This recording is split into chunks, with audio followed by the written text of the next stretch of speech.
Info Closé. Agression sexuelle présumée dans Koh-Lanta, le témoin présent dément tout attouchement. Que s'est-il passé entre Candide Renard et Eddie Guillotte, deux des candidats du jeu d'aventure Koh-Lanta?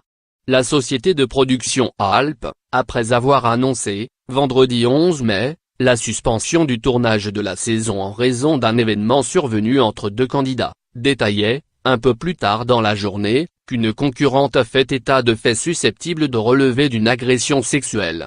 Ce samedi 12 mai, Closé révèle plusieurs éléments nouveaux sur le déroulé de cette soirée.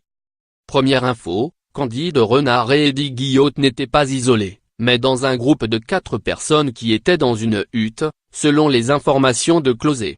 Ils étaient accompagnés de 2 autres candidats, une candidate, Aurélie, et un autre candidat. Deuxième info, ce n'est pas Candide Renard qui a prévenu les secours. Les secours qui sont intervenus ont été appelés car Aurélie a été victime d'un petit mot de santé. C'est bien Aurélie, et non Candide, la victime présumée d'attouchement qui a, selon les informations de Closé, prévenu les secours via le talkie-walkie d'urgence à disposition des candidats, après qu'Eddie a cassé la valise dans laquelle le talkie-walkie était présent. Avant l'arrivée des secours, Candide ne se sentait pas très bien, et se serait mis à l'écart du groupe. Eddie se serait alors enquis de son état de santé, et lui aurait dit, « Ça tombe bien, les secours arrivent ». C'est lorsque les secours sont arrivés sur les lieux que Candide leur a assuré avoir été victime d'attouchement.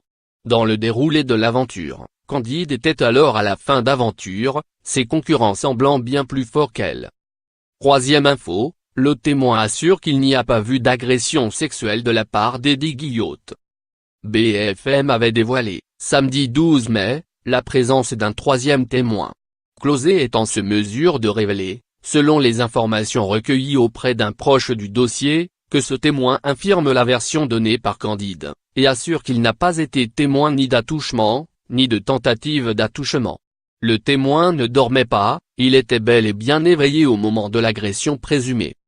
Par ailleurs, Closé révèle également, ce samedi 12 mai, que, contrairement à une version qui a largement circulé, notamment relayée par Europe 1, la productrice de l'émission, Alexia Laroche-Joubert, ne s'est pas rendue sur le lieu du tournage, aux îles Fidji, mais a géré la crise depuis Paris, avec le directeur des programmes d'Alp, Julien Magne, qui était lui présent sur place.